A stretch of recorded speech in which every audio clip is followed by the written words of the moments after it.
All right, everybody, welcome back to Timeout Podcast. You got your boy Ollie and you got me, Vens. We back here for another good hour and a half talking sports. So what's good, bro? What's good, man? What's new?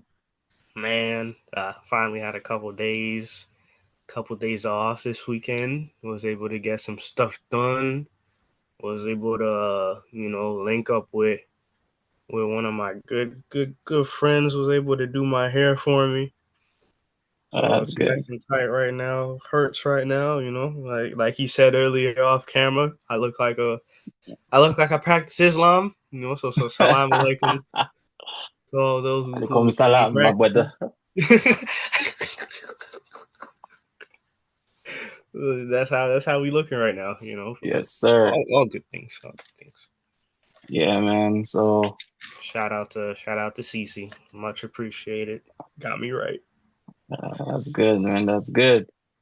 So we got a lot of things unpacking in sports lately. So we got WNBA, the Aces making their way to the season, aiming for the Man, top.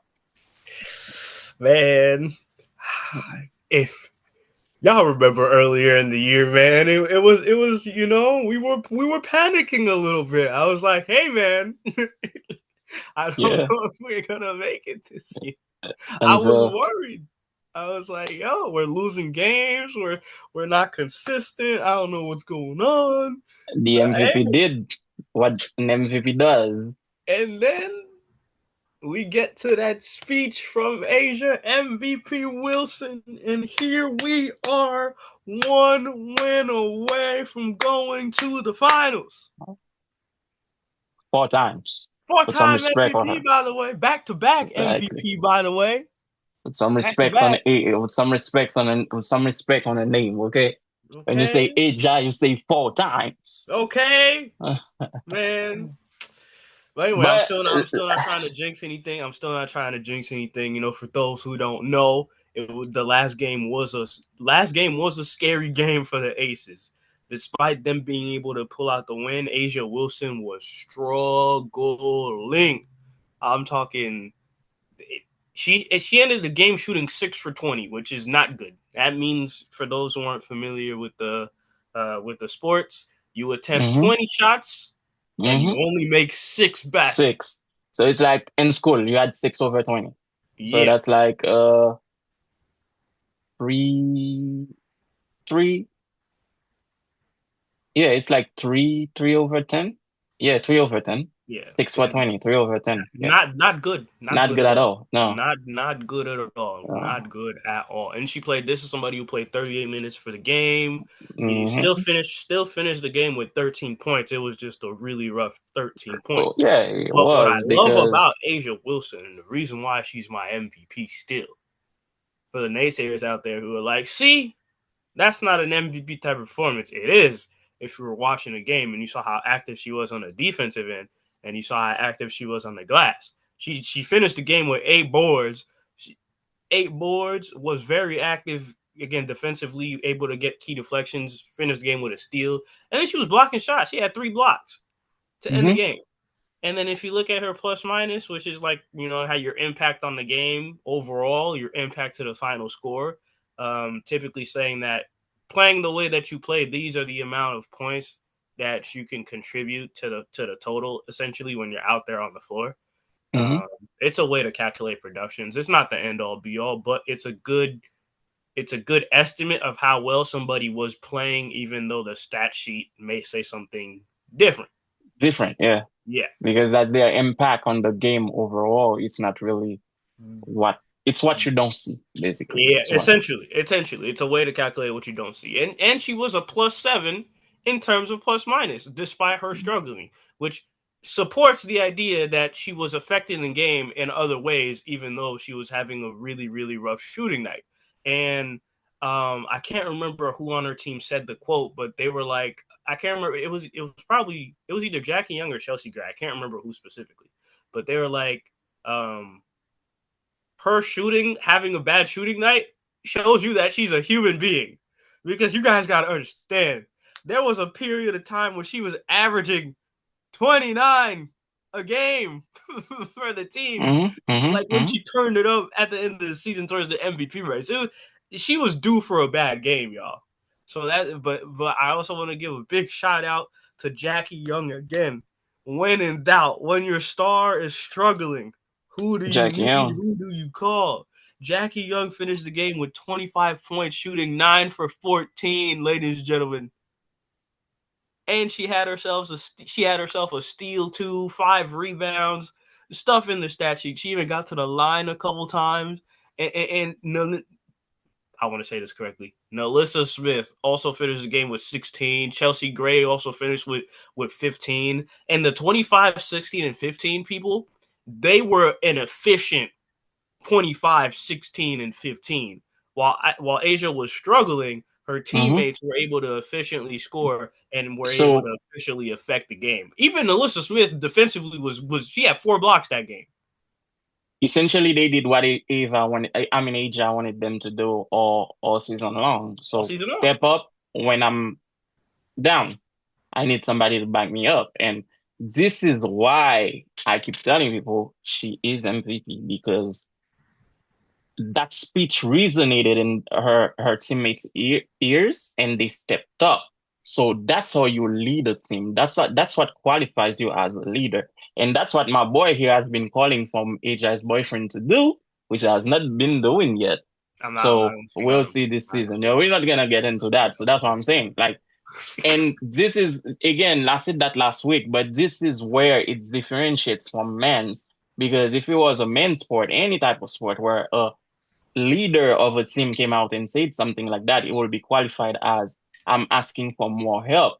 But yes, essentially she was asking for more help, but she was asking for more help from her teammates, in which they heard and they stepped up and they've been providing her. So Mm-hmm. this is MVP. This is MVP talk, man. There's no way you can. And that leads to my to the question that was going to ask Ali. If if we do get all the way, if Vegas does get all the way, is she gonna be MVP finals?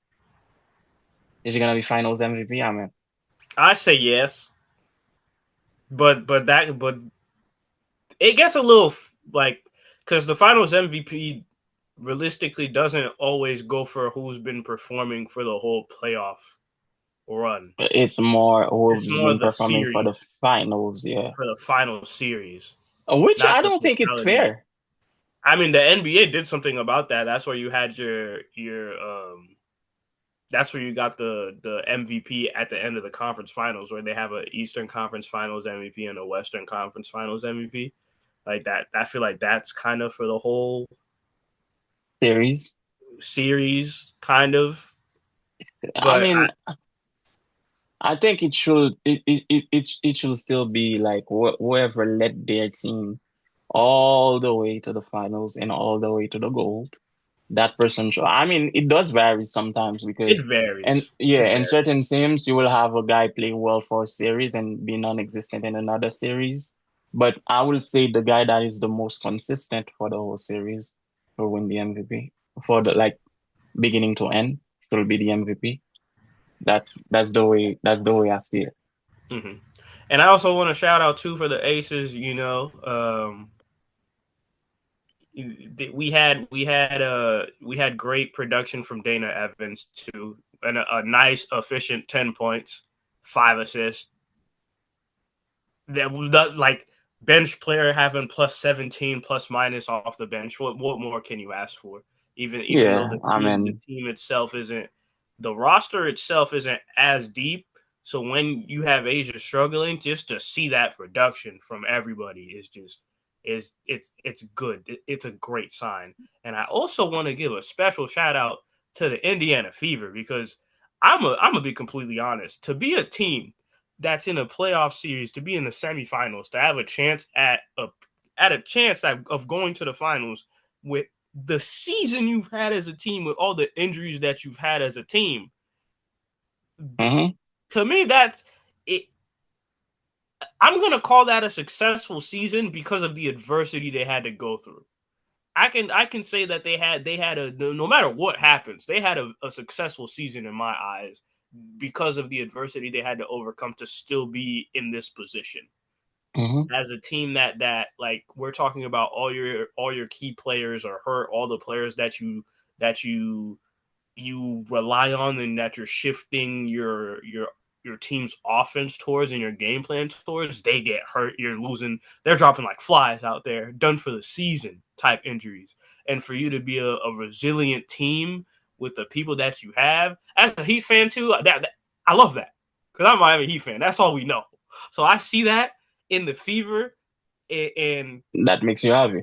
it makes me happy. Like I'm loving this series. The Aces, Indiana Fever, and for even for the Aces to be forced to compete at this level, because in my mind, I'm thinking we should sweep these guys. You know, they don't even have enough on the roster to be able to But it's hang, and they it's punched the Aces in the mouth, got them on the but ropes. But that's what makes you love basketball. This is a team yeah, sport, so they're coming together as a team. This is not a series where you have a clear cut like leader or guy that is the main of the team, but the team is playing together. It's like everybody's giving their all to get there. But you know, yeah, I'm still waiting for the aces, man. man. Whew, I need MVP, Finals MVP, championship. That's all. I'm not gonna jinx it. I'm not. I haven't been jinxing nothing this whole playoffs. You guys can check the tape. I'm not gonna jinx nothing now. I'm not gonna No, jinx we're nothing. not jinxing I'm anything, one man. game We away. I'm just one game away. oh man, one game away, and then it's the finals. Yep. But on So the other side, on the flip side, man, we have some. and the other bracket, It's not fancy. It's not fancy competition. It's not fancy competition. It's not all like sport. It's fierce. It's violent. It's volatile. It, listen, bro. man, I'm. I hope Minnesota makes it look, it for for the those who so. don't know, the last game between the Minnesota Lynx and the Phoenix Mercury, ladies and gentlemen, finished 84-76. However, it was the way that it finished. We had Minnesota Lynx coach cussing out the referees the entire game. She was ejected. I'm pretty sure she was ejected from the game, and she was cussing out fans on her way out. And then the game is over, and we get to the press conference where they And talk she, about the game and everything like that. I'm just gonna play you guys a little bit of footage from what was said. Zero, and she had 5 fouls, 0 free throws. Got her shoulder pulled out and finished the game with her leg being taken out, and probably Mhm. has a fracture. The officiating crew that we had tonight, for the leadership to deem those 3 people semifinals playoff worthy Mhm. is fucking malpractice. I can take an L with the best of them. I don't think we should have to play through more than what they did. We got players, Masha's on the glass and gets fucking cracked, and there's no call. And all of them said it wasn't my call. I don't know. I didn't have that. I didn't see it that way. They're fucking awful. Mm. As a result of such outburst, Mhm. ladies and gentlemen, How do you? head coach of the Minnesota Lynx, Cheryl Reeves, is suspended from Game 4. And as you guys heard, Napheesa Collier, runner-up in the MVP race, is hurt and will also miss Game 4. Yep. Her shoulder was pulled out from under her. She was getting double teamed the whole game. I can confirm they were playing very physical defense, namely Alyssa Thomas.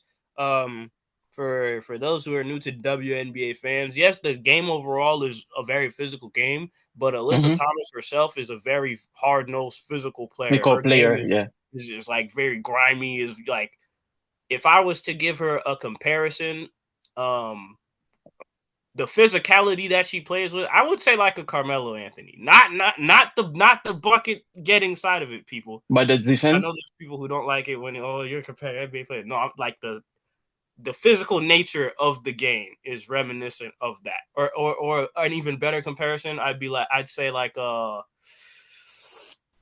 you know what I'm saying? Like Zach Randolph type physicality. Like if you leave the game, you're gonna feel tired, you're gonna feel bruised, you're gonna feel like you played a game. Mm-hmm. You know what I'm saying? That's in summary Alyssa Thomas's game, because she affects the whole game, defensively, offensively. She's a very involved player her whole career. So that style of play translating on the court in a playoff setting where officiating is already light, you know what I'm saying? Mm-hmm.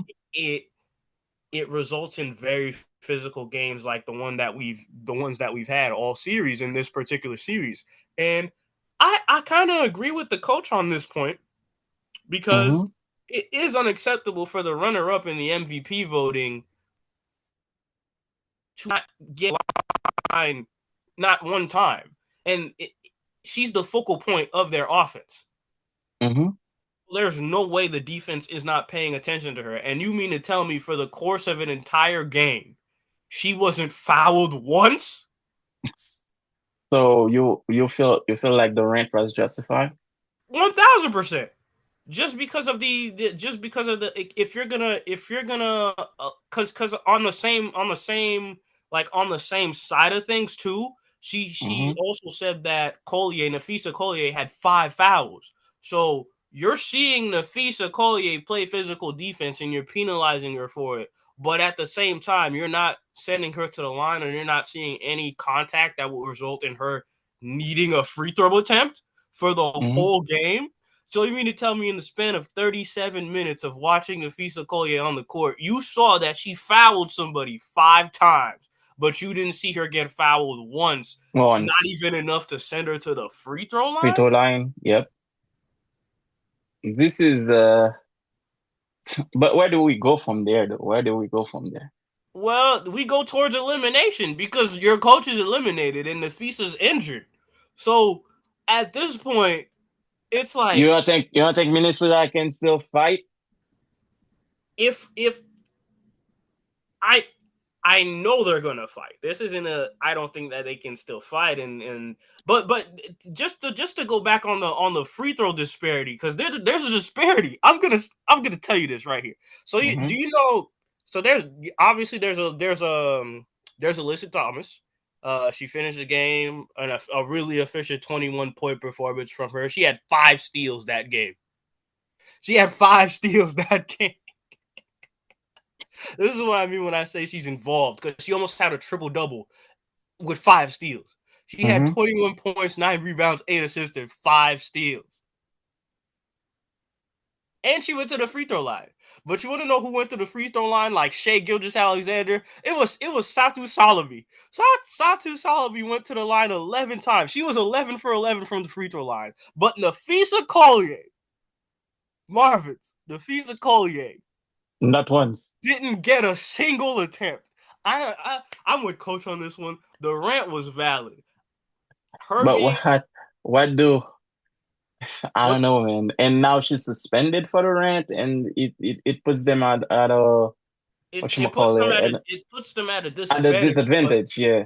but it's like you gotta call out what you see on you can't stand for certain things, Mm-hmm. and that is a free throw disparity, like 1,000%. That is a free But throw disparity. why the WNBA or the referee committee or whatever thing you have doesn't do their job? And because we can see it clear as day that there's something going on there. So it's like that's a WTF moment. Like what the fuck, bro? Like what's No, happening, you know? for that game specifically, because in that game, when I say free throw disparity, like they had double the free throw attempts. They had double the free throw attempts that the Minnesota Lynx had, and one player had half of those free throw attempts. Mm-hmm. So it's that's kind of crazy. It's I don't know. I don't know. This is. I feel like if you're a Minnesota fan, this is one of those games you're looking back at. You're like, yeah, the refs screwed us over. This game was rigged. There's a conspiracy. This is one of those type of games that you're I gonna will see I will wanna believe that they will want Napheesa facing for right in the facing playoffs. They want yeah, Napheesa going against the Aces in the playoffs, yeah. you know. But we don't have the script, so we can't fully say what they would want in this regard. So maybe that like supports the idea that it's not scripted because the perfect matchup is not happening. Bro, every sport is scripted. So I can't even begin to understand Because what the vibe is like. when we get to those stages, we're looking for those money making matches. So Well, I maybe the WNBA is like, no, we I think because they know it will be clear as day, so they are trying to avoid that's why people. we always root for the underdog. I honestly, at the same time, I don't want to. The refs did mess up. The refs did mess up because they were clearly rewarding a style of play for a team that plays that way, and while penalizing the other team who were trying to match that energy in Minnesota.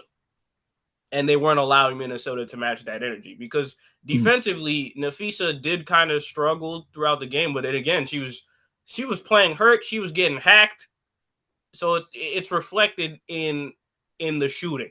I'm 1,000%. gonna I'm gonna have a crazy take. I feel like even without I think without Nafisa, it's still it's a 50-50 game for the Lynx. I could understand yeah, I could see that because the team could Looks rally. the team is pretty good overall. I'd Like agree they with playing you if I would agree with you if they didn't suspend. the coach. I would totally agree with you if they didn't suspend Cheryl. If Cheryl Reeve was still on the sidelines, because yeah, I know they have a coaching staff and like a person who could speak for Cheryl, but you can that's still not Cheryl on the sideline. You know what I'm saying? Cheryl can be on watching the game on TV and be on her It's not the AirPods and same. Like I know it's not the same. this I'm would be bugging, but different if you look on the sideline and you see that face and like there's a certain like a head nod or a certain thing that you like, all you right, we're know gonna what run this play. you know what my boy what Jose Mourinho used to do when he got red carded? What? He used to be in the stadium sitting down like between the fan and like in the fans area, watching the game as a fan, Yeah. but still sending notes to his assistant. Shoot, maybe she needs to FaceTime her assistant coaches or something, and still Yo, be it's the finals, bro. just It's do what you gotta do, playoffs. So coach. you gotta do what you Do what gotta you do, gotta do, man. coach. I'm rooting for coach. I'm rooting for coach, man, because that game Nah, was that was very unfair and that was a unfortunate. great performances from Alyssa Thomas and Satu 1,000%. But the refs, this is one of those games that the refs just totally muddied, in my opinion. I'm 1,000% with coach on this one. And they keep showing the last play of the game, sort of where Alyssa Thomas gets, I believe, her final steal, and coach was talking about that too, where she felt that um, Fee was fouled and specifically like her leg was targeted specifically, which is one of the big reasons why she's not playing. Like she's saying, it was a nasty foul. The official NBA referee page reviewed the play and concluded that steal was clean. That's not Hmm. that steal is just a small part of the whole game that coach is ranting about. It wasn't that one moment. It was the It whole was game the itself. whole game, yeah. That's what I want people to understand. So yeah, this game was muddied by the refs. I am rooting for Minnesota, even though because to me it's one of those not like this moments. Like I don't want the because we just got done talking about how great the Aces series is and how like the Fever are playing and giving the Aces a run for their money. Asia struggling, like how it's competitive, but it's good competitive. On the Hmm. other side, it's still competitive. There's still a good level of competition. It's just like any sport, when the refs start putting their Getting thing in the involved, game, it just ruins it. they fuck shit over. But so who will you want to see in the finals? I'm still rooting for a Aces Minnesota matchup. How long is Napheesa out for? The rest of the season? I'm not sure. I don't know if it's a day-to-day thing. I just know for 1,000% she won't be available for the fourth game because I think her issues are shoulder and knee because I think she had her shoulder pulled out in one of the uncalled fouls, and then her knee in the last Elisa Thomas steal. So it honestly, if they make it to the finals, and Napheesa's not playing, it would kind of suck. I'm not gonna lie. Mm-hmm. It wouldn't be the same. It would be like it wouldn't be the same. But I wouldn't mind if Mercury makes it to the finals either. I just don't want them to make it to the finals because there was a free throw disparity where the person who was competing for MVP has no attempts, and then the next player, the next top player on the home team has 11 attempts at the free throw line. I just don't want it to be like and coach said it at the end too, because coaches ask for explanations when there aren't calls being made or when certain calls are being made. So I'm 1,000% with coach on this one, where there's no way you can give a player 5 fouls and then because you're admitting that you are paying attention to actions involving them. So there's no way you can sit here and say that Fee had 5 fouls, 1,000%, and there wasn't a single time where she was fouled that she couldn't have gone to the line. For you to then go to the other team and send a player to the free throw line 11 times. There's no way. I don't care how you spin it. I don't care if you say a team's more aggressive than the other. It's the WNBA. Come playoff time, every team is aggressive. Everybody's aggressive. Yeah, it's not. It doesn't make sense. It's not all this, or you could say, oh, this team is driving to the basket more, and they're creating more opportunities. I'm hoping the Minnesota makes it just because of that. Yeah, because but injustice them, gotta them be. not having a coach, them not having coach there. Like it's one thing if you don't have your best player there, 1,000%, but you not having the voice, that voice, that's also tough. Rooting for them in the end, though. I still want to see. I'm rooting for them. I would like my dream finals Aces Minnesota. I'll settle for Aces Mercury too because the Mercury is a really nice team. So tonight at 8, we're gonna be watching and see what unfolds. I gotta see, man. Hey, like I tell my coworkers all the time when they're like, "Oh, what team are you really rooting for?" Whenever it's like a finals matchup, I'm like, I'm rooting for the refs, man. Wherever the refs go, that's where I go. Oh man, but let's get into a little bit of NFL. My guy went crazy last week because his Spinners finally did something. Look, I understand we beat a bad team. Leave us alone, all right? They did not score. Let me have this. I can't. I was surprised. There we go. We put belt to ass, ladies and gentlemen. We put belt to ass. This isn't a full-on leather belt, so it's not going to make the sound I wanted to make. But you know what I'm saying? We put belt to ass on the Falcons, ladies and gentlemen. Belt to ass. So I was surprised. 30-0. Especially because the Falcons, with their QB has so much expectations, and people are so high on him. Michael Penix.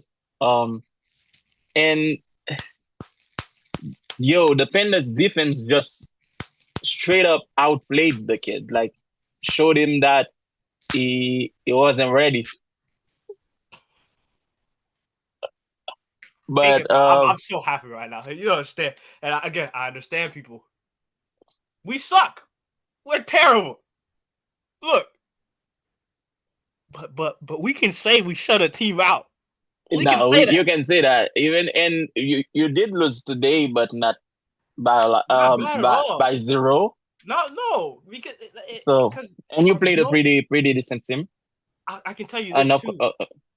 Our offense is our defense has its day. Our defense is still pretty inconsistent. I will say that, but our offense, if we could just, because even in that game, in the 30-0 game, there were some moments where you could kind of tell where, when you do something and you're expecting the defense to react and they don't react, so now you don't know what to do. We had a lot of those moments where it was like, oh, I am open. I could run to the end zone. I'm not used to them messing up the coverage like this. What do I do? So we have a lot of those moments. Yeah. Some communication issues that we've had since training camp, which I was aware about. But yeah, and on top of that, Xavier Leggett is he's been struggling. I hope he turns it around. I'm I think he can. still rooting for him. I know a lot of the fan base is already starting to give up on him and want to move on from him, but I'm still like, hey, let's give him some time. Let's get him. Yeah, just give him grace and give him some time, and hopefully he can turn things around. Because for me, from where I'm sitting, it can only be up from here. That's the beauty. That's the beauty, ladies and gentlemen, of rooting for a team that's not good. You know what I'm saying? You can only go up. You're gonna have some lows. You're gonna have some really low moments. Just as Dallas Cowboys fans, that's my one problem with them. They have expectations because they went to a Super Bowl like back when segregation was around. That's their problem. But with me, man, 2015 was like a decade ago. Oh my God. This guy is killing the Cowboys. My team is trash now. We can only go up from here. So I'm looking for any signs of improvement. Last year, we don't talk about last year. I checked out last year. But this year we 1-3 beginning of the season. That's pretty good. That's pretty decent. So the Giants finally turning around, and I'm mentioning them because of your guy, Jameis Winston. My guy. They did by benching Russell Wilson. He needs to retire. And Jackson Darks, man, this kid can play. He can play. He threw for a TD. He scrambled for one. He had a great game, man. It's like showing people why it's like asking people why they needed to bring Russell Wilson here. I'm good with Winston. I did not need Wilson, but we'll see if they're gonna bench him next week. But they did win this week when they benched him. I mean, and I don't know. I feel like they're gonna bench him. They're gonna bench. I feel like they're gonna bench him next week again because if I was able to see some of the highlights of like, it was some of the overthrown passes were just like it's not like overthrown passes of a player who's bad. It's overthrown passes of a player who's old. If that makes sense. Yeah, it was rough. A player who was scared of getting hit. Yeah. But no, even then, some like the easy ones where it was just like you're within striking distance of a TD and you overshoot the end zone, like those passes, and it's just like I see. But we'll see how that goes, man. And as far as things are, my Niners are doing okay so far. We are 3-0. We are playing Jacksonville right now. They are leading 7-6. My QB's back. Brock Purdy's back. Kittle is still on the IR list. So I'm glad those injuries are happening early in the season. So maybe I will be on full health by the end of the season. But we'll see how that goes because we have a way of turning bad games around. We've won 2 games off walking away field goal. I ain't mad at it. It's still a dub. I'll take it. Man, although I was very... I'm not going to tell you no different. Exactly. I am mad at it, man.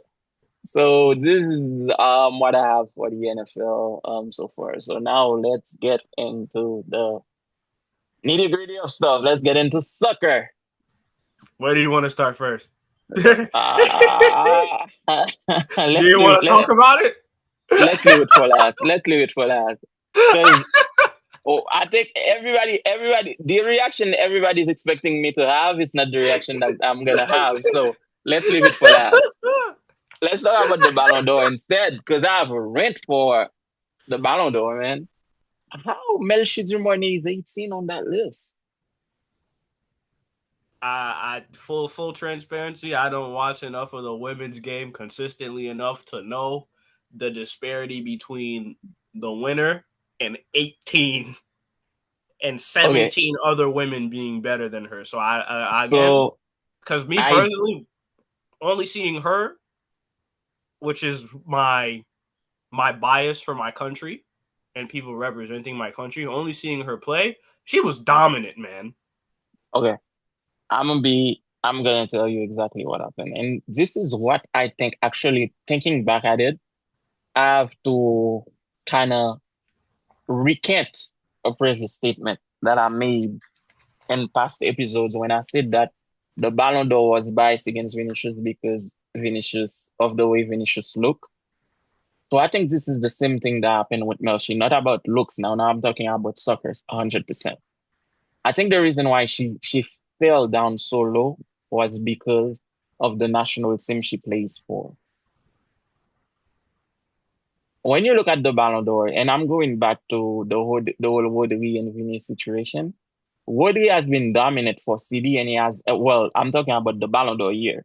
He was dominant for City, and he was also dominant for Spain, and Spain is winning, not was, is winning. Spain is a top three national selection, and Rodri is a key player for Spain. Mm-hmm. Vinicius is well, the team is supposed to be built around him, but Ancelotti got there to start coaching Brazil. Vinicius wasn't doing nothing for Brazil. Vinicius actually cost Brazil a match by getting a red card that was very unnecessary. Mm-hmm. So those are things that impacted. And the reason why I'm mentioning this is because I've done my research. Just like you said before, I don't watch enough women's soccer to know why she fell that low. But upon doing my research on why, people are saying it's because of the national team. She is impactful for the national team, but the other women, not as much. And Haiti is not as big of a national team than the 17 other countries or other players where they from that were ranked ahead of her. Now, they did say that there was a woman from a country in Africa ranked better than her when I kind of was like, but Africa is not like a top tier soccer team, whether it's men or women. But when you look at their area, like the African continent, they are dominant in that continent. Whereas Haiti is not as dominant in the Caribbean as we will want them to be. I'm not saying the women's team is not good. I actually think the women national team for Haiti is better than the men's national team. Now the men got seven superstar level player coming to play for them. We will see what they playing soon, like probably next week, like October 9th, if I'm not mistaken. We will see what gives. But those are the reason why she ranked that low. And now seeing this, I have another rank because when we go to the men national teams now, the guy that is Ballon d'Or for the men is not a key starter for his national team. Mm-hmm. And him playing when he gets on the field, it doesn't have much. Okay. I have to be very careful with what I'm gonna say. What I'm trying to say is his impact on that national team is pretty much minimal. Mm-hmm. Because I don't think Dembélé unblocked. If I'm wrong, guys, put it in the comment. But that's me thinking about all the games that I watch. I don't think Dembélé unblocked a game for France. I don't think Dembélé has been a key player in France winning a trophy or winning a game. If I'm mistaken, guys, call me out on it. But for me watching, that's what I believe in. And And Dembele is not an official starter. It's not like Mbappe. Mbappe is an official starter for France. There's no way Mbappe will be on that call-up list and that he's gonna start on the bench, whereas Dembele gets bench for France. So the same argument that you have for not giving a player a Ballon d'Or or for putting another player 18 on the list, you should use that for the guy that is Ballon d'Or. Now, is there somebody that deserves it more than Dembele? In my opinion, no. There was. Well, actually, I was rooting for Vitinha. I said that on the podcast. I wanted Vitinha to win it. Now that I think about it, but if we're talking about attackers or the top three, if I look at the guys that are top three, I think Dembele had a more accomplished season than them, and the votes were split between the two Barcelona. The years in Barcelona was actually pushing for Lamine Yamal to get it more than Raphinha, which I was not. That didn't sit right with me. That did not sit right with me either. But again, it goes. Raphinha has been a better player for Brazil than Vini has been. Oh yeah. So far, Raphinha has been Brazilian's national team's leader. He has been the guy that's been playing at the top level that we're hoping Vini has been playing. So if that goes to that argument again, Raphinha is doing what he's supposed to do for his national team. That's one. Lamine Yamal has been playing great for Spain. So now the tiebreaker will be Barcelona, and people were saying they want Lamine to have it more than Raphinha. I don't know if that's official, but I've seen a story where they said if Raphinha had won the Ballon d'Or, Barcelona had to give Leeds some money, so that's why they were pushing for Lamine to get it. I could see that happening besides the team, but we're Barcelona. We will go in debt for players, so it's not like I don't know. But to me, the whole situation with Melchie falling 18, I blame it on politics because if our country was better, I think she will be ranked higher. Like if Haiti was more revered on the national stage, you mean? Like if Haiti had more revered, respect? if we didn't have so much political issues, because think about it, man, we are a team that cannot even go play at home. Yeah. And our qualifiers. Yeah. So all of that are deducted. If FIFA is looking at it and FIFA doesn't want somebody from a country like that to be their face. But we're not even talking about being the face. It's just like no, I'm just saying, like, I'm not gonna rank somebody like that in the top 5 because top 5 is still high ranking. I'm not saying Melchie should have won the Ballon d'Or. This is not what I'm saying. But 18. Exactly. I think she should have been higher. Yeah. Maybe top 10. Yeah, I'll give you that. 18 is just like maybe I think it's very low. You know what this is doing though? In my disapproval, I'm now gonna you could call it hate watching, you could call it what you want. I'm now gonna be paying attention to the other nominees. I'm gonna be paying attention to the other 17 to see what differentiates. If they are really better than her. Yeah. Because I have people that really watch soccer, that are Haitian journalists that are saying some of them are not. And I don't know them enough to say that, but I just know that the politic instability that is reigning in Haiti is one of the reasons why she might be affected. Because if you have a national team that cannot play at home, how I'm gonna rank somebody that's from that country higher than top 20? Because they're still dominating and they're still having an incredible season. Yeah, but what impact do they have over their national team or on their national team because they cannot even play at home? Who's watching them? It's hard to argue against that point. I don't know. So I don't know. Those are things that, and then when it comes to the male Ballon d'Or now. Also, special shout out to not to cut you off, but special shout out to Aitana Bonmatí for the three-peat. I did see some stuff of people saying she probably didn't deserve it this year because she didn't have as much of a consistent dominant season. But still, shout out to her for three-peating, Yeah, dominating, right? Respectfully. Now, for the men Ballon d'Or, does that put Mbappe as the best player in the world? You mean Dembélé? I mean, yeah, Dembélé. In my opinion, it doesn't. Because Dembélé had a great season at Paris, but it wasn't.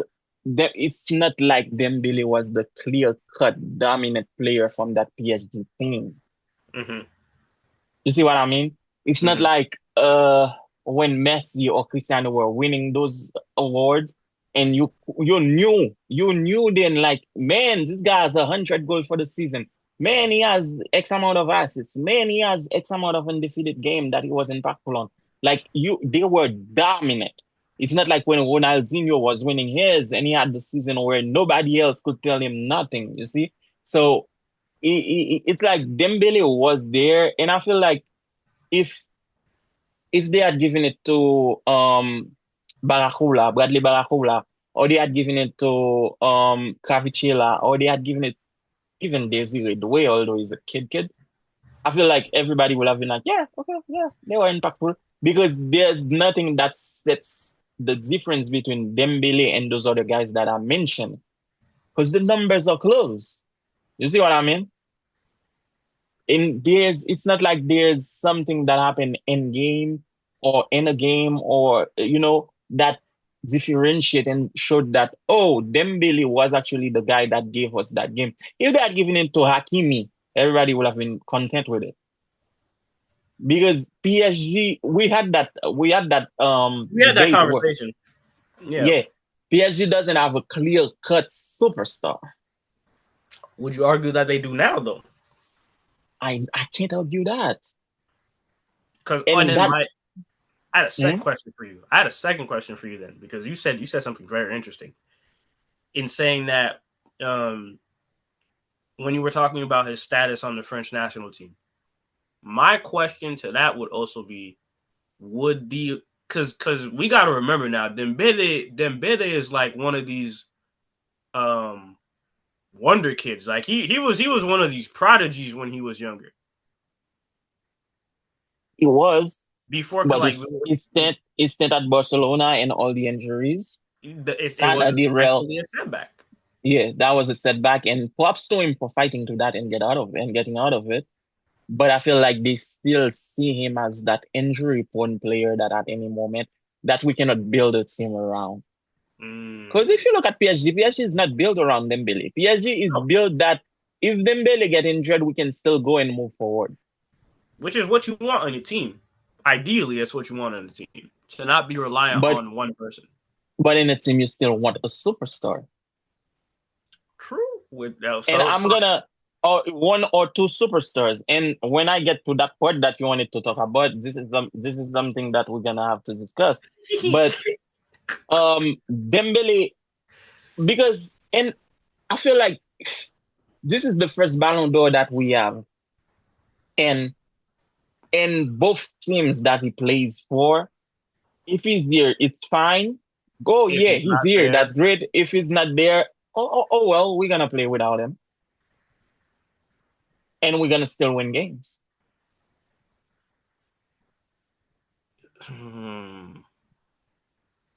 Man. See, this is tough because it's like, and what I'm saying, if anybody feels different, or if anybody has a different theory, please call me out on it. But even you, bro, if you feel like I'm reaching with that, tell me. Because I'm trying to think. Is there? Because then it would be like, is there value? Because essentially, this isn't to disrespect the player, to disrespect Dembélé in any way, shape, or form. But not at all. It's like he is not enough of a determining factor to be the Ballon d'Or winner. But at the same time, we're saying the season that he had, winning everything, and you still being able to point to him being like a focal point for his team, just not a big focal point for his team, is the reason he won the Ballon d'Or. So another question would be like, is there value in being the best of the rest, like being the best of the rest around you, like being a guy that you can just like, I can plug and But play this guy anywhere, and maybe that's his value as the best player in the world, instead of being like the extremely dominant, he's extremely adaptable, like the he's lawyer extremely malleable. the lawyer in me wants to keep arguing that he's not the best player on the team. Yeah. But even the soccer fan on me will tell you, it's debatable. I don't think he is the best player on the team. But the the guy who understands the sport and loves the sport will tell you that Dembele got this award not for being the best or being the wonder kid or being the key player for PSG, but being the veteran. Because maybe there's um backstage things that we don't see. Maybe there's conversation that he had with Bradley Baracola or Desiree Doué to make them believe in themselves. And I chose to mention those two French guys, not Cavicella, who was a guy from those country. I don't know exactly. I don't remember exactly where he's from. Or Gonzalo Ramos was from Portuguese. I mentioned the French guys because those are the guys that he sits behind in France. He will get benched for Desiree Doué, he will get benched for Bradley Baracola. Or maybe he got the Ballon d'Or for being an unselfish player and understanding that I'm gonna put the team needs first. I'm not gonna bitch and moan to Luis Enrique for playtime. I'm not gonna bitch and moan to Laurent Blanc for playtime. When they call upon me, I'm gonna be ready to make my impact. Yeah, that's what I'm saying. Where he's like, like, is this? Because remember when we talked about Vinicius not winning, I said that this is when we were talking about the definition of the award changing. I mentioned that I think you're choosing a marketable face for FIFA, or not for, but for football, in what you want the qualities of the best player. So is him winning the award essentially being like, we are going to push forward this type of player who is just so, you could put him anywhere, and his impact might not stand out, but wherever you place him at, the collective result So, will be winning. so I think, in my opinion, because last season we had that in season 1 where I came in when Vinicius won the best player of the year award, but did not win the Ballon d'Or. I came in and was like, F FIFA because this is crazy at this point.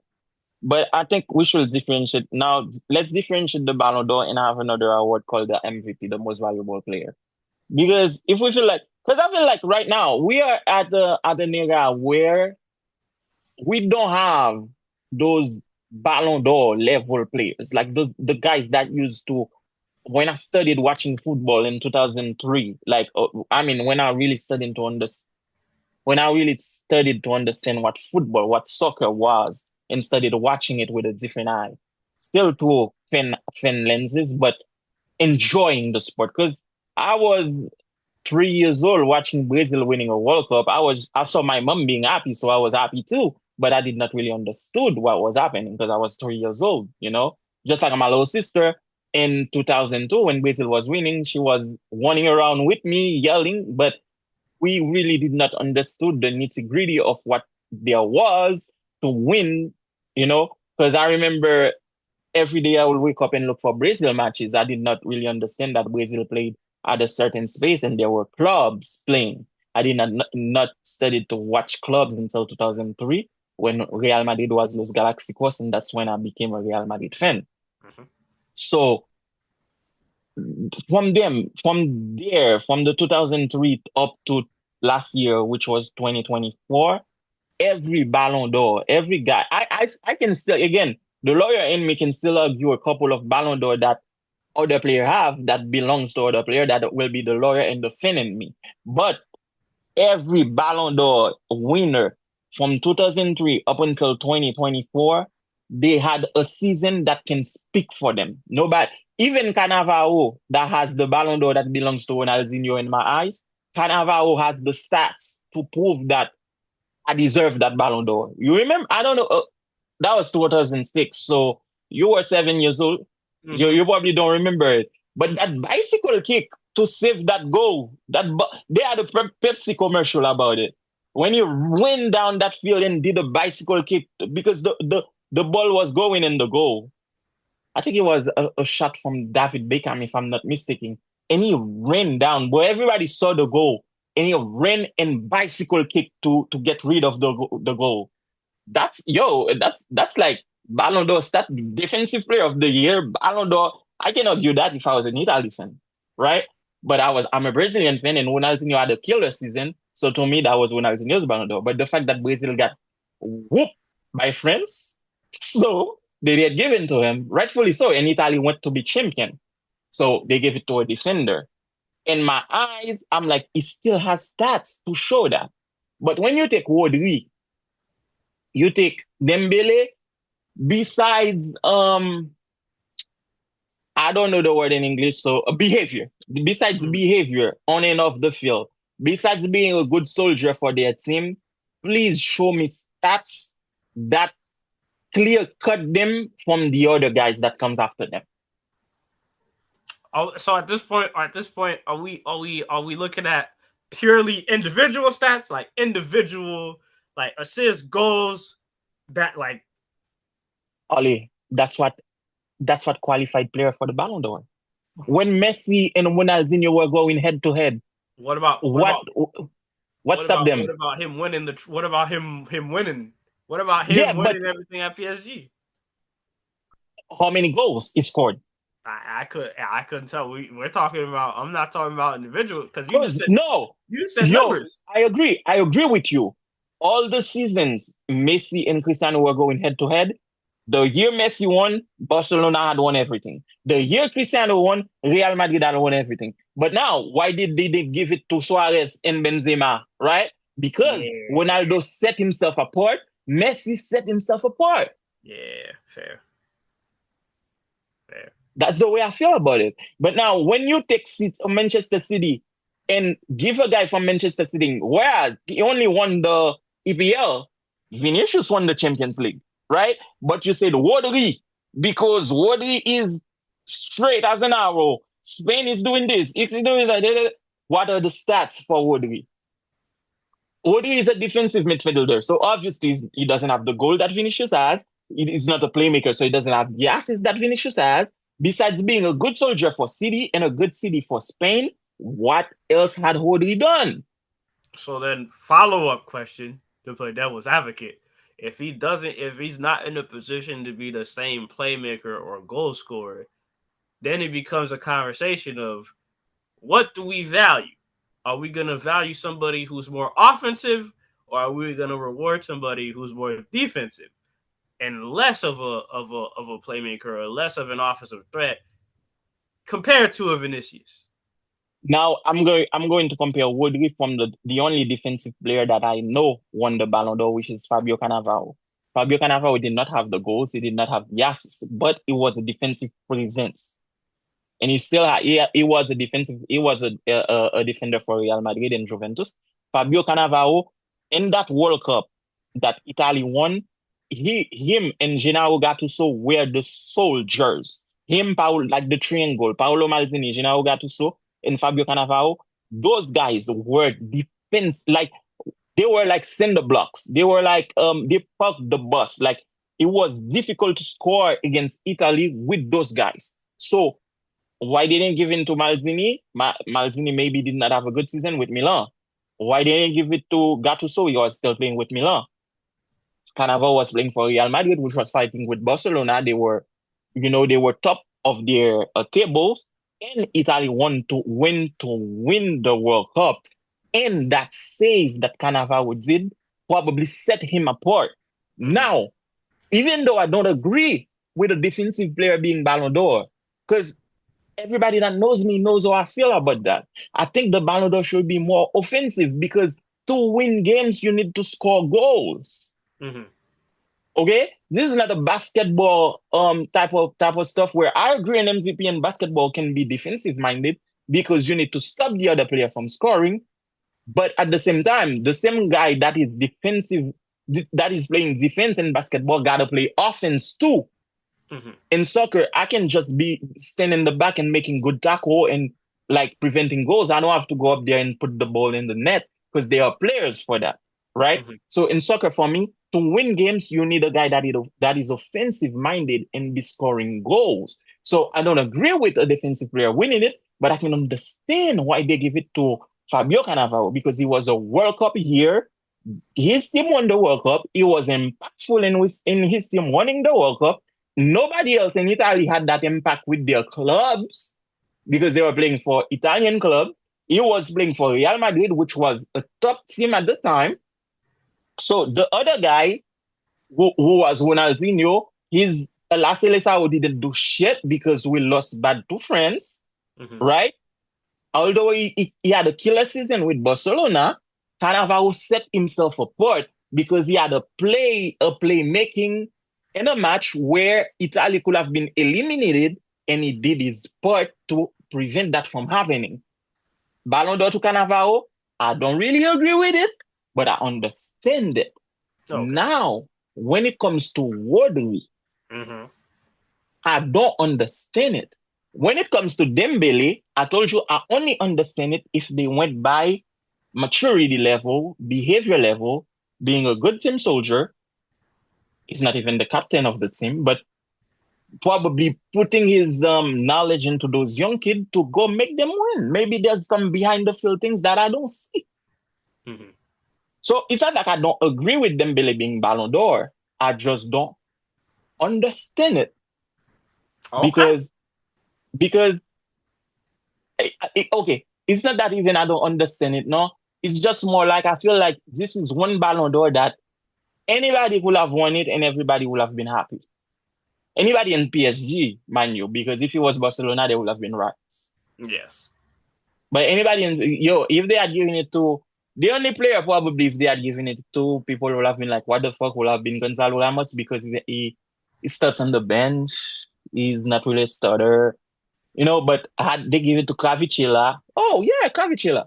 Had they given it to well, let's take the French guys only because those other countries are not doing much. But even if they had given it to Hakimi, people would have been happy with it because Hakimi has been big. If they had given it to Hakimi, I would have understood it a little bit more because he's been a key player on the defense and on the offense. Okay. You see what I mean? Because in that Champions League that they won, he was playing. This guy was playing like he had a motor inside of him. So I would have understood it. I still understand it for Dembele, but I feel like it's the Ballon d'Or itself has lost its meaning ever since last year. Okay. Well, if you agree with that take, go to the comments. Tell him why he's right. Tell him what's wrong. If Yeah, you're a fan of I Dembele actually, winning the Ballon d'Or, what is your perspective as a fan? I want to hear from the people who are pushing for Dembele to win the Ballon d'Or because I'm not finding too many of those people. I actually wanna win the. I actually wanna hear more from fans because I've had discussions with a couple of friends of mine that watch the podcast. They claim that they don't like to comment, but they will call me after and argue my takes with me. And when I was pushing for Vitinha, everybody was saying, "No, you crazy, you crazy." But I had my reasons. My reasons were that Vitinha has been a key player for PSG, and when Portugal went to win the Nation Cup, as little impactful that this championship is, Vitinha was still a key player for them. mhm. And the other person that I thought should be in that conversation is their left back, Nuno Mendes, because he was impactful for PSG as well, and he was impactful for Portugal. Even so that PSG lost the Club World Cup because they outplayed Nuno Mendes. Chelsea found a way to shut down Nuno Mendes, and they were able to win that 3-0. So if there's a player you shut down a player and I shut down a player and I beat that team. I feel like that's the key player for that team. That's me personally, you know. That's me personally. So I was arguing for Vitinha and Nuno Mendes, and I have a couple of friends that were like, "Nah, bro, this is insane. You're crazy." Some were pushing for Yamal. Some were crazy as it seems. One of them was pushing for Mbappe, and I was like, "Bro, this is where I end the conversation."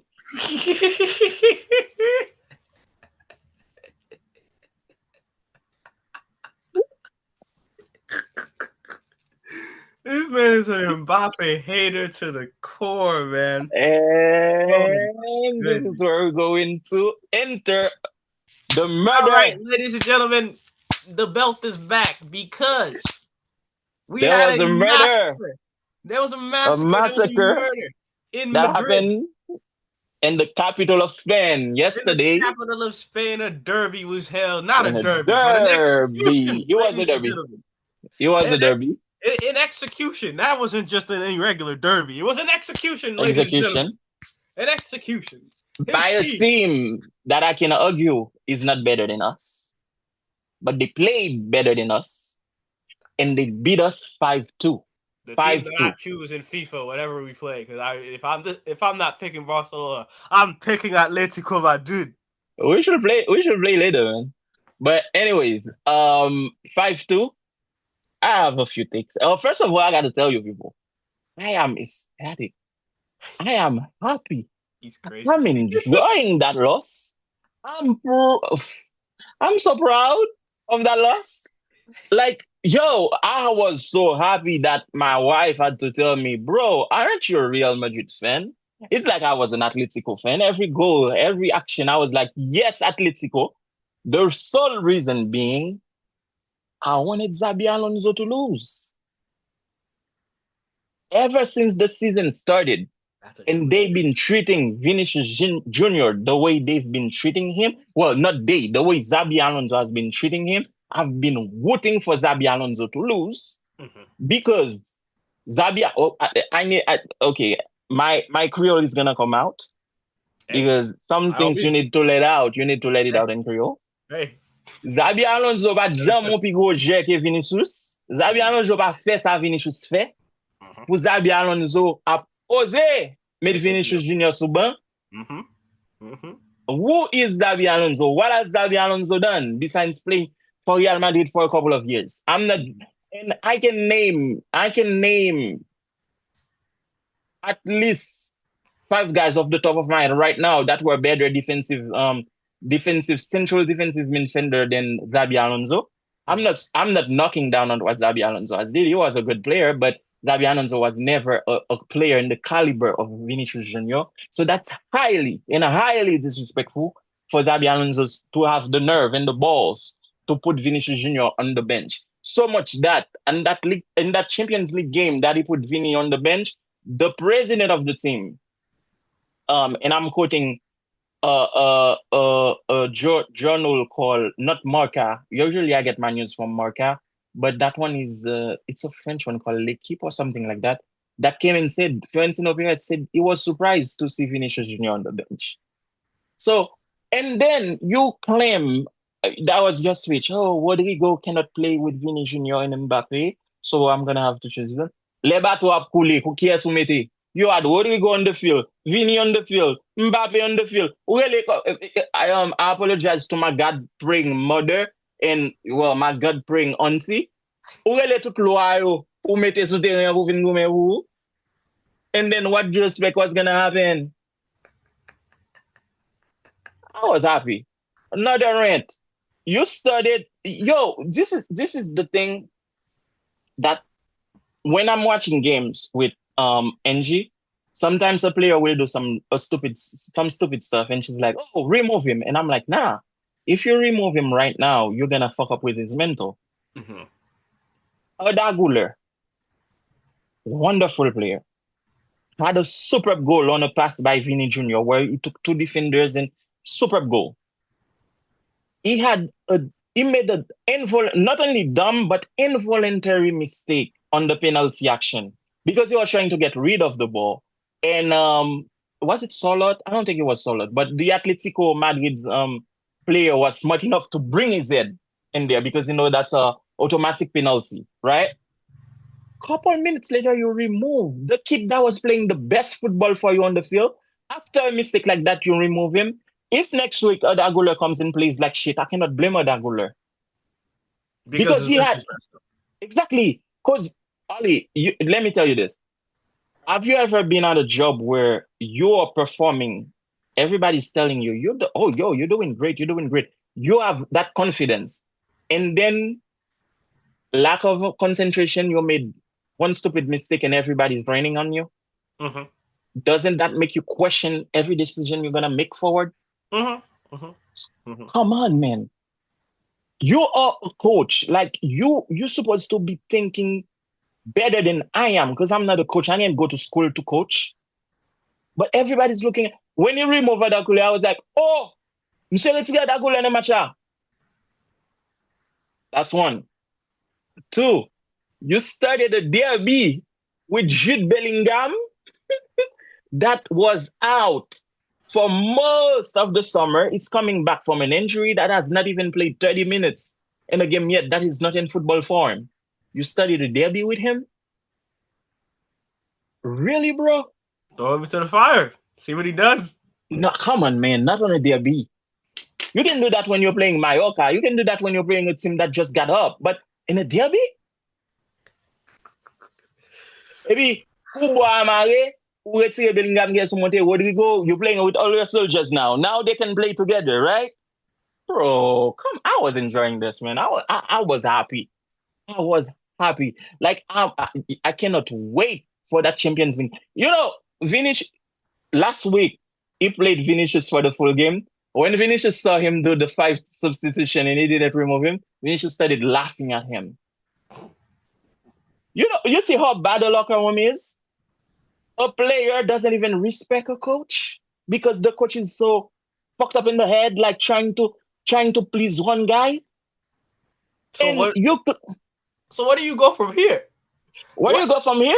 Keep losing so he can go. So you claim that your team, your man, your guy, your main player is Mbappe. You remove the guy that can play with him the best. With Odaguler. Odaguler is the player that has the most complicity with Kylian Mbappe right now. You remove him because he made a stupid mistake. And he was a goal scorer in the game. He was playing his best football. And the kid is coming off a season where the coach that was there before you told the media that he does not believe in him. Because when the media was telling Ancelotti, you need to play Odaguler, it's like, I don't get paid to play young players. I get paid to win games. Or are you saying that a young player cannot win a game, right? So now you fuck up. You This is play. probably like adding on to that.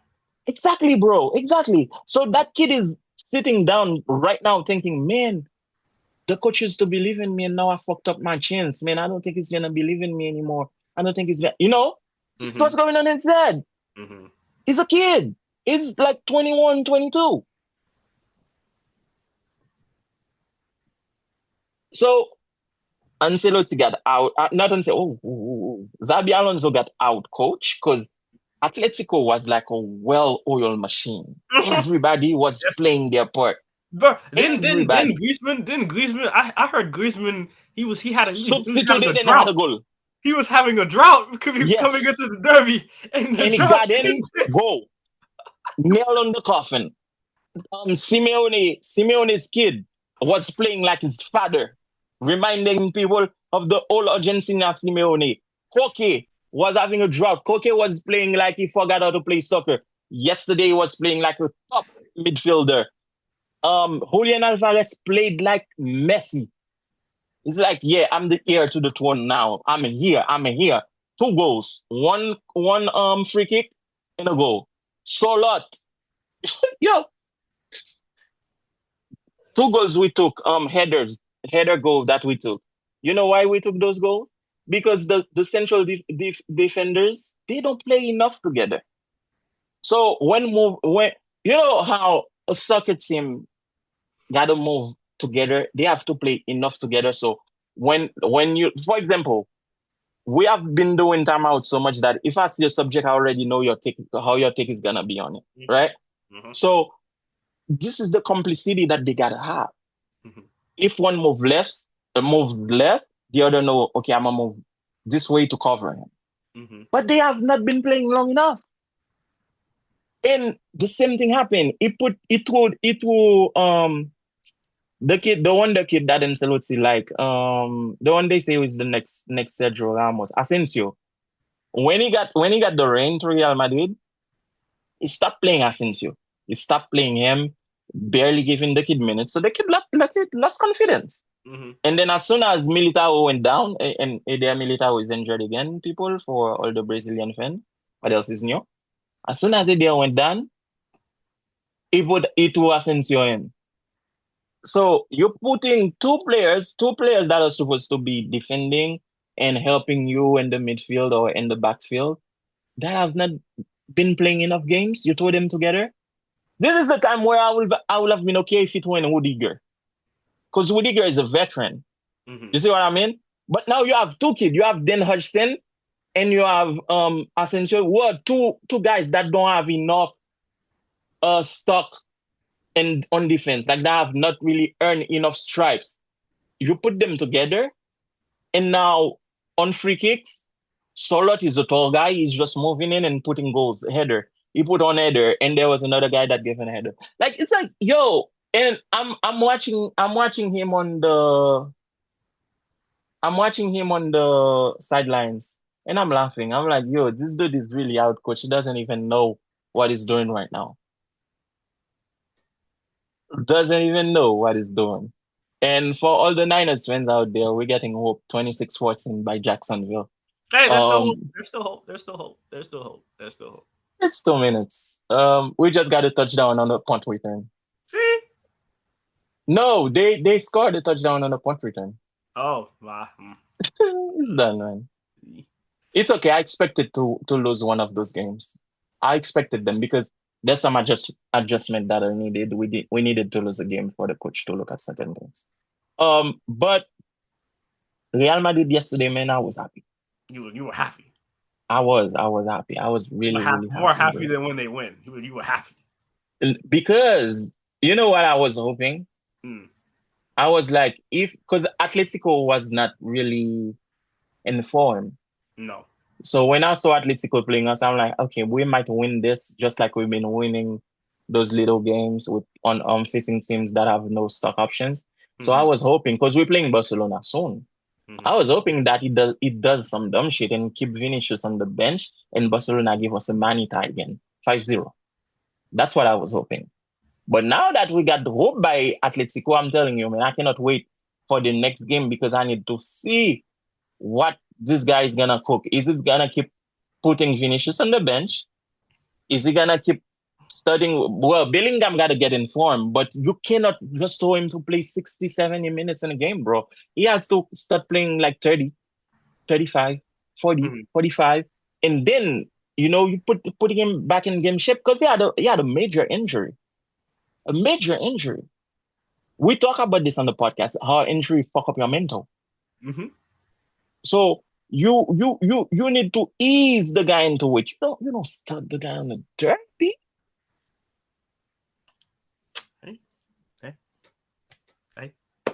Me But personally, when I got the text from you, because I didn't see the game. I only saw the only thing I had seen about the game coming into the game was Griezmann's form, how he had been in the drop prize of the game. Because in my mind, I'm like, it is what it is. mhm. Either you improve in this derby, or it just becomes another derby that didn't go your way, and then things keep on rolling for Real Madrid until they see Barcelona, and then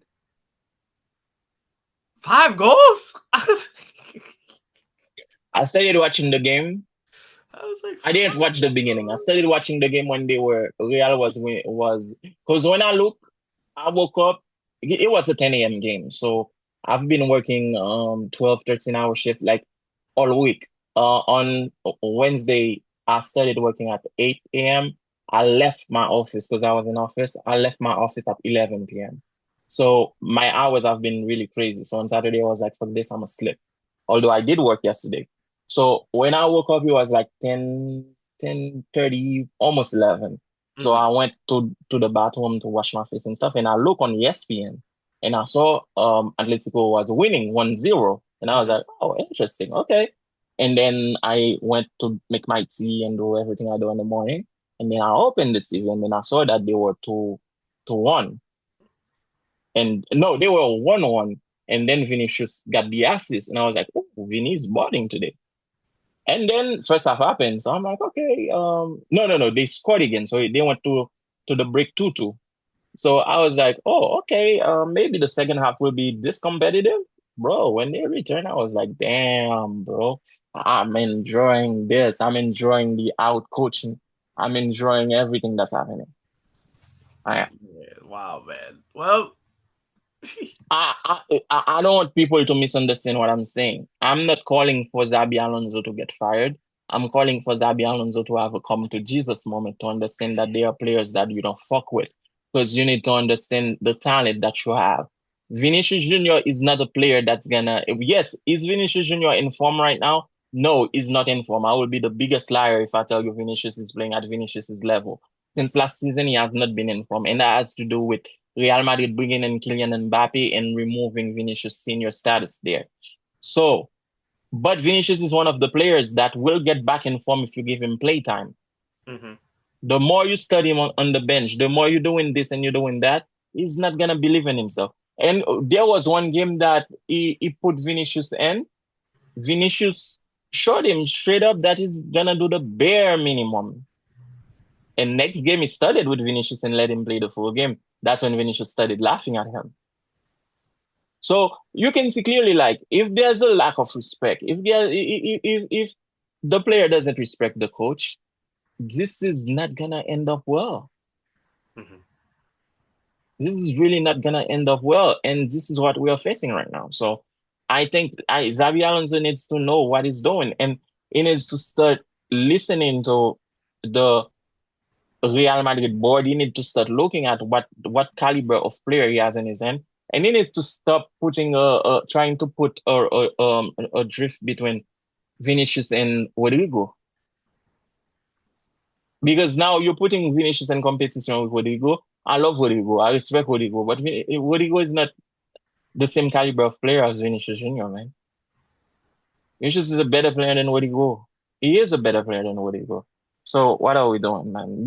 You're a soccer player. You know what talent is. So what you're gonna tell me that Vinicius is not a key player for Real Madrid? And to get back to what I was gonna say earlier when I said that Dembélé, if anybody in PSG had won it, that wasn't gonna make much of a difference. You cannot have a team where there's only one guy scoring goal for you, because the day they shut down that guy, nobody else will be able to score goals. And this is exactly what happened. They shut down Mbappe. Who else was able to score? If a team want to beat Real Madrid, just shut down Mbappe.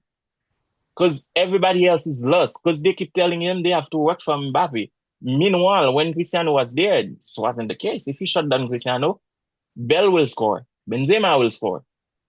If you shut down Messi, Neymar will score. Suarez will score.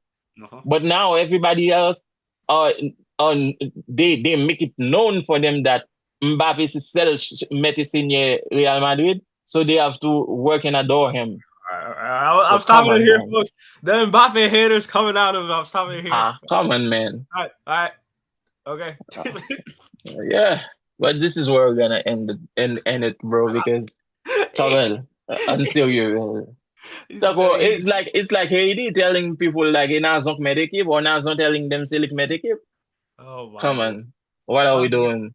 All right, if I play, it's not a team like I cannot score goal too. Anyway, man, this is where we're gonna end it, bro. Because no, I was telling Angie this morning. Colonizator all day, one day colonizator all day, bro. He is a colonizator. Also, colonize man. What have his Mbappe bro? Besides the World Cup, he'll pat me impactful. Hey man, you don't need much, Real Madrid. You just need to be a top guy, and then they gonna bring you in. Top guy where? Hey, that World Cup hold weight now. World Cup là? He got that World Cup mad young too now. Qu'est-ce qu'il met l'équipe là when he got it? Who was the team leader? Hey, it's not about that right now. It's about Mbappe. Okay, has he ever won a champion? Okay, I mean, I'll met France because you won the World Cup, International World Cup. You ain't won anything in the club. Have you won a Champions League? Mbappe will give everything he has to be in Dembélé shoes right now. Okay. This is everything he wanted to give PSG a World Cup and Champions League and win everything with PSG and live with his head high. Okay, people. All right, ladies and gentlemen, is he right? Is he right? Man? I want people to come for your neck right now. I need to see people because you had some takes. Oh, today, guys, my bad. I thought it was the fourth quarter. The fourth quarter just started. Yeah, we can still win this game. You can still win. It's not that big of a deficit. It's not that big of a deficit. Yeah. All right, But people. yeah, come for my neck. Yeah, all Mbappe fans out there, I'm ready for you. Vinny, no truth. And I have arguments for days, bro. For days. Because I have arguments that will show and that will prove that Mbappe doesn't make a team that is in better. But so much bold takes, so much hot takes, ladies and gentlemen. So many takes. All right. Thank you so much for tuning in with us. Today's episode was the rant episode. I didn't even get to talk about Bam because that's for the other episode. You got Bam last week. Hey, I'm feeling good about today, man. So yeah, rant episode. A lot of things happen. Tune into the WNBA playoffs, ladies and gentlemen. Oh yeah, 8 p.m. guys, 8 p.m. It's about to be a banger. About to be a very high competitive game. You know what I'm saying? As long as the refs stay out of it and don't muddy it, we should be entertained. Yeah, we'll have something for you guys next week. Thank you for rocking with us. You got anything you want to say to the people? You already know, guys. It's all love, man. Thank you for rocking with us, and we will catch you up on the next one. And I'm waiting for replies on all my takes. Hey, I love it. I love it when you do. I'm waiting for phone calls too, guys. So let's get it, man. It's time out. You already know. Share, subscribe. For sure. All right, guys. I will catch you up on the next one. Peace.